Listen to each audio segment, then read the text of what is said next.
I'm Guy Maddin. That's Christine Vachon. Hello. You're all here. You look very animated and enthusiastic. I don't know if I need to read off highlights of Christine's career, but I'm going to anyway. I'm going to do it really fast because it's really impressive. In the last less than 25 years, her producing credits include Poison by Todd Haynes, all the movies by Todd Haynes except the Karen Carpenter story, is that right? One of his first. Swoon by Tom Kalin, Safe by Todd, Kids by Larry Clark, I Shot Andy Warhol, Mary Harron, Office Killer, Cindy Sherman, Happiness, Todd Solondz, Velvet Goldmine by Todd, Boys Don't Cry by Kimberly Pierce, I'm Losing You by Bruce Wagner, Hedwig and the Angry Inch, Storytelling and Other Salons, 1 Hour Photo, Far From Heaven, Todd, Party Monster, The Company with Robert Altman, Dirty Shame, John Waters' most recent film, I'm Not There, Todd, Still Alice, the amazing film from just a couple years back, most recently Carol, which some of you may have seen the other night, the TV movie or miniseries, whatever you call it, Mildred Pierce, which is amazing. So much. Yeah. Yes. And so much more. I don't know if awards mean much, but yeah, they do. And come on, they mean something somewhere. They, you know. You know, it's just that it's so hard. I mean, look, you know how hard it is to get a movie made. Mm-hmm. So you get the movie made, and then the whole, like, are the critics going to embrace it? Yeah. Is the public going to embrace it? And is all of that going to coalesce into some kind of awards recognition? And when it happens, it's awesome. Can't take it for granted. Yeah. And we're just trying to enjoy every minute of it. Yeah, well, you've taken on such an amazing diversity of artists over the years, and I guess you always aim to, I've heard you talk before about it all being about the storytelling, getting the best story told, and then I guess you just hope it turns out well, and if there's some awards. Yes, you do. I mean, look, you don't do it for awards, of course, because then you'd be sorely disappointed 99.9% of the time. But when it happens, it's pretty damn good. I want to go back because I know you mentioned story, and you famously no longer refer to yourself as a film producer, but a content producer, and because it's hard to define exactly what all is coming out of killer films now. There's stuff on so many different platforms, so content, film, whatever. What kind of, when you were starting out with Todd Haynes, was Poison your first film? Poison was my first feature film. Right. I had actually started a company with Todd a couple years before Poison called Apparatus, which we started with a third partner named Barry Ellsworth, and we were producing short films. But Todd, around that time, made Superstar, the Karen Carpenter story. How many of you have seen that? I'm just curious. Well, not that many. Okay. Mm-hmm. So in case it shows later, you're in for a treat. And that film was so... I kind of had an epiphany when I saw it because it was so original and innovative, but it was also really entertaining. And I just thought, okay, that's it. That's the kind of movies that I want to be involved in. He just nailed it. Yeah. So that's why then I said to Todd, I'd like to produce your next film. And luckily, I had no clue how hard it was going to be. Sometimes ignorance can really help. Yeah. And I just kind of, stumbled through it. And Todd, luckily, didn't know that he should have a producer who did know what they were doing. Right. And then it went to the Sundance Film Festival, where it won the Grand Jury Prize. So I was like, how hard can this be? But I've had like 25, 30 films at Sundance since then, never won another damn thing. what were you reading in university, or what movies were you watching? Who were your favorite storytellers when you were just starting out? Or you were just saying Todd inspired you to make, that's what you want to make, or that's the effect you want to have, but... Yeah, but movies had an enormous impact on my childhood, and I grew up in Manhattan, and I could walk to the movie theater, and that's what we did on the weekends. In those days, when you said you were going to go see an art film, you meant you were going to go see something with subtitles. Right. And the notion of like this whole kind of separate American independent, it didn't really exist. I mean, when I came back to New York, when I was, after university, when I was 21 or 22 years old, I really thought like there was just, cinema was either Hollywood films, yeah, or it was aggressively anti-narrative experimental films. Right. And then filmmakers like Jim Jarmusch and Spike Lee and Betty Gordon, just to name a few, started making their first films in the mid-'80s. And, I was really like, wow, these people are making movies that maybe aren't so experimental in form, necessarily. Right. They're taking those familiar tropes, but in content, they're wildly personal, and they're telling these stories I didn't know, they're like not asking permission. Yeah. And that was a big deal. All of a sudden, you had this unbelievable portfolio almost right out of the gate.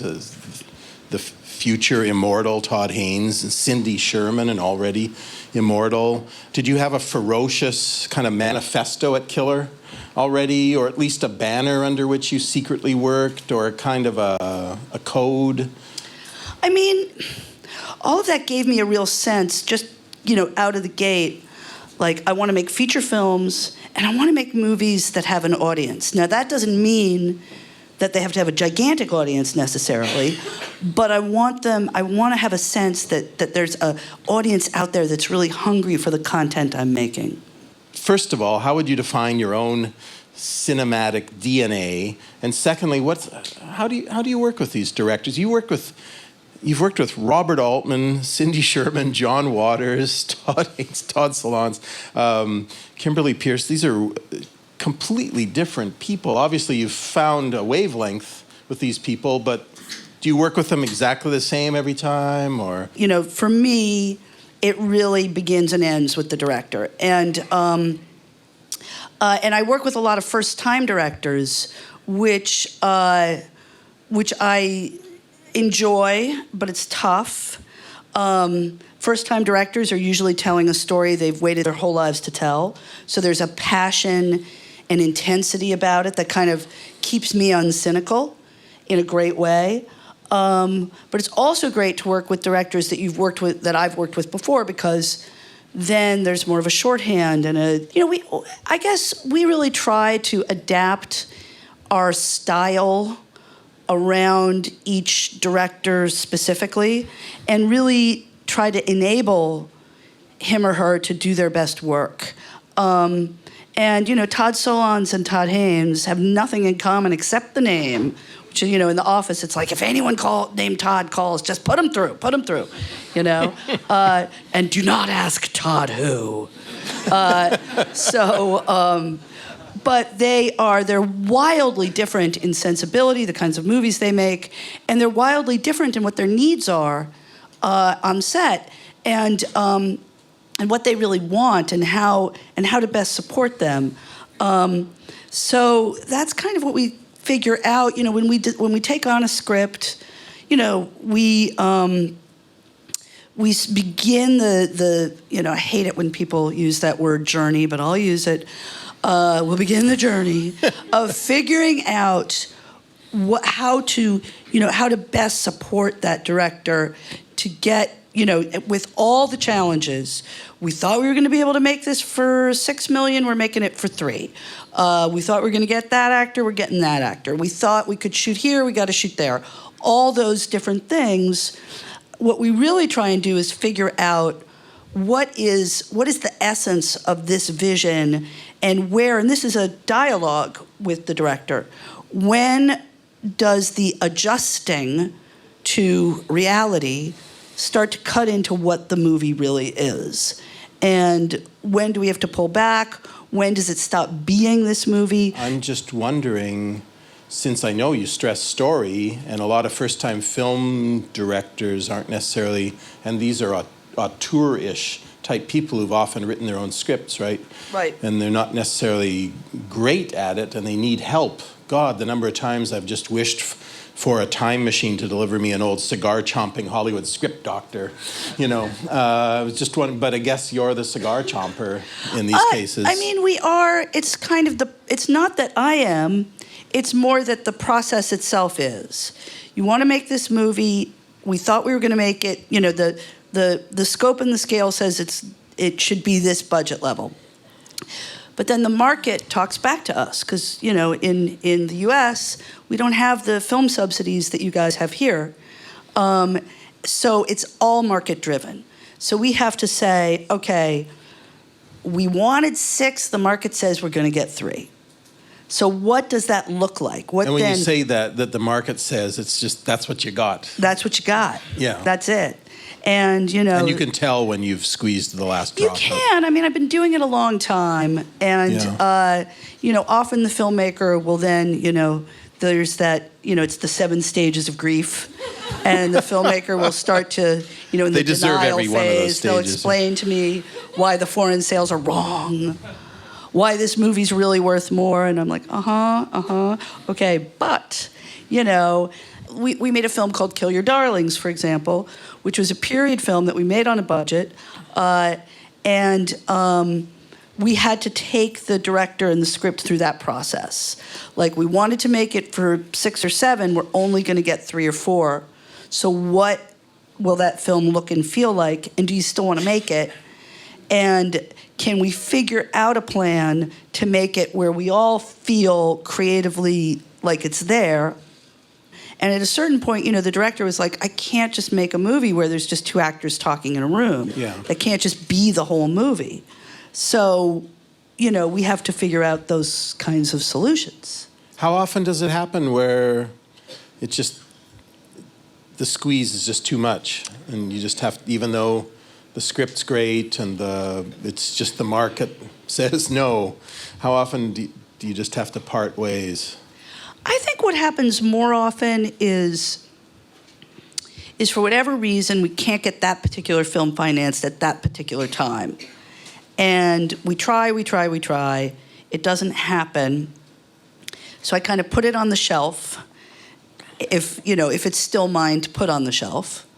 And I wait for the zeitgeist pendulum to swing back. I mean, we have a film called Goat that is going to the Sundance Film Festival. 10 or 12 years ago, I read a memoir called Goat. I really loved the book. I optioned it.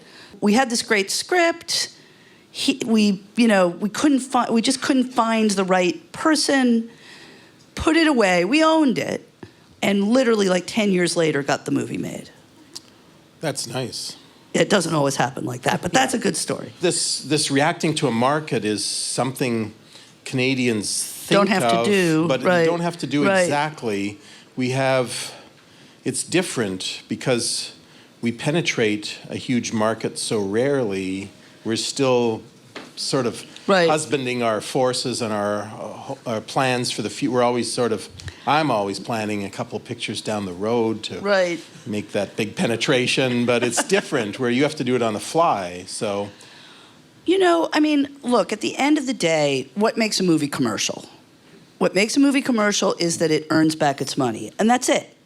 That doesn't mean it doesn't have to make $60 million. It simply has to earn back the money that the people who aren't you put into it. Sounds pretty simple. Well, it is.